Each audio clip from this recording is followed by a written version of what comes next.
This video is sponsored by Dashlane. Tori Vega. She's the heart and soul of Victorious, but also the devil incarnate that causes issues for her entire friends and family. She bullies people, she assaults people, yells at them, disrespects establishment furniture. She's an overall bad person. Every other character in Victorious is incredible. Everyone has a heart, passion, creativity, everyone except for Tori. Now, I think it's incredible how the show has her name in the title, and yet she's so insanely terrible. I have a vendetta against Tori Vega. I mean, Victoria Justice, you're fine. You're alright. This isn't anything against you, but Tori? Tori, your show belongs to anyone but you. Forever Vicus. Forever victorious without the Tori. But let me give you a second chance, alright? Let me see how you are in other media like your video game. Victorious taking the lead. Do you earn your name being in the title? Are you worthy of having the entire JRPG action-based adventure off of your show, The Victorious Show? In this incredible game, you really feel like Tori Vega. You feel like a demon. You go around doing boring things just like the boring person that is Tori. She even takes up the main title screen, fully owning it. It's her spot, her spotlight. No one can share it because she is that narcissistic. Instantly, we see her walk into frame like she is about to murk somebody. We meet her in a classroom with Jade and a police officer. Obviously, a homage to the great detention cleanup of 2012. In this game, you also get to see the famous slap that everyone uses. And of course, Tori's is the same cringy, haha, fierce kind of status. So right now, your goal in the start of the game is to escape detention. You have no idea how you got there, but you're here, you're in detention. Whoop-de-doo. Tori belongs here. Tori belongs locked up. I do not want to help her reach freedom, but yeah, I have to. So in order to escape, you have to persuade the guard. This leads for some very insanely gross undertones. Hey Otis, so we can get out early for good behavior, right? Yeah, right. Good behavior. I'm just gonna move on from that, but the alternative is to clean up books, and around a room you pick up books and you put them on a shelf. Wow, oh my god, that's such hard work for Tori.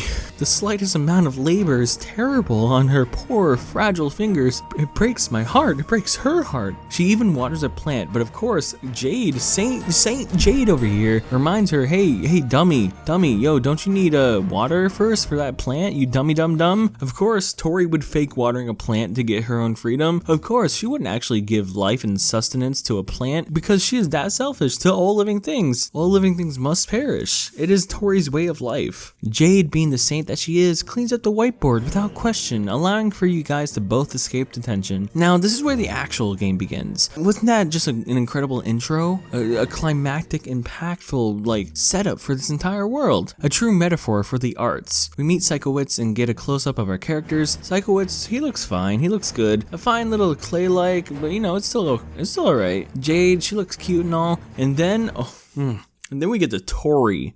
Oh my god, what happened? What happened? She's broken. What happened? Demon. So your main plot for this incredible classic is to be in the Romeo and Juliet play. You have all your classic characters chilling in the room, Kat, Andre, Robbie, but all Tori cares about is talking to her teacher and getting her lead role as Juliet in the new play. She doesn't care about mingling with any of her friends. God, that's kind of hurtful. And you know what the twist is about this whole game? Tori doesn't know anything about the play Romeo and Juliet. I know she is supposed to be a blank slate. She is supposed to be the one that learns more about this school. She's supposed to be the one to grow her art and everything and be a more talented person. Yet she doesn't know Romeo and Juliet. She doesn't know the most famous play, the most famous story of life and love probably. So as Tori, you must find the pages of this play, this script, and read it. You do this by breaking into other people's lockers, shifting through trash, like a little raccoon weasel she is. You might also have noticed that the beautiful way everyone talks in this game. When Andre talks to Tori, he seems scared. Frightened almost, like he doesn't want her to hurt him. He's very scared of her. Once you find all the pages, you bring them to Psycho Dude and you help him meditate? You help Psychowitz meditate. And what happens during this time is a thing of beauty, and I'm so grateful to be sharing this with the world. It's pure art.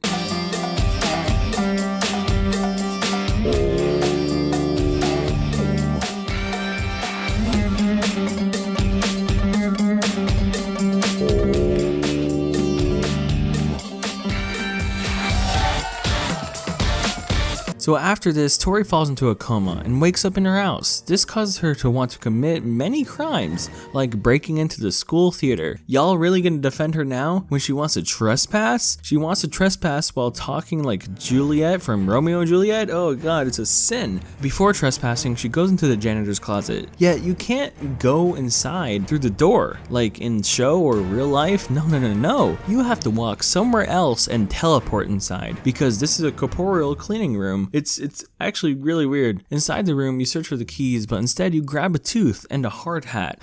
Yeah, what a crazy Friday night, am I right? You can also go out to the lunch area and where Andre and Beck are just standing there forever and don't move. They just kind of wait.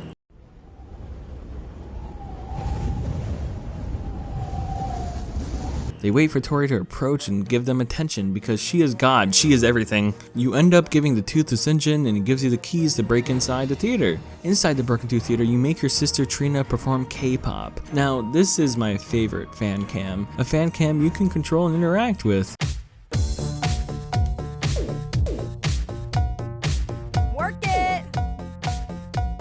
This is my favorite dance, the one where she rows a boat, you know, when she goes like row, row, row your boat gently down the stream. And if you fail, it truly feels like a disaster and someone is going to get hurt. That's the power of Tori. Anyone who fails before her is a nobody and must suffer. Next, Tori's goal, her one true goal in life, is to make Beck sad. Yep, your mission is to make Beck sad.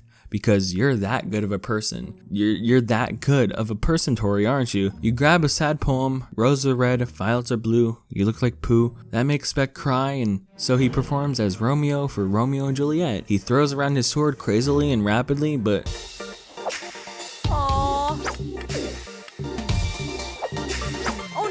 when he fails before the eyes of Tori, oh god, she nearly sends him to damnation. But then it becomes time to perform the play. You perform it with Beck and perform the dance of love like in Romeo and Juliet. Now, I came to a reasonable conclusion as to why Beck is doing this. The only reason I think Beck would perform with someone such as Tori is because she possessed him. Because if you look at one moment, his eyes are glowing red as if he's under a witch's spell. Beck, I'm so sorry for you, man. She even makes him kiss her at the end, which is horrifying and truly the saddest ending to the story, but that's actually not the ending. See, this game is infinite. It's an infinite tale of Tori's greed and narcissism. See, I have a theory. This game was made by her, for her, by her character, in order to live in a world that she truly can control and manipulate. The fact that she is the only one allowed to move in this world, or that this painting up here looks like her and seems very evil, or how she's basically committing any crime she wants in this game, like breaking in or mental abuse or anything in the world. She's getting away with all of it. Tori is evil. Tori must be stopped. She can do anything she wants, and I don't know how to stop her. In the show, she's a bad person, but in this game, she's the only person with life, the only one that can breathe.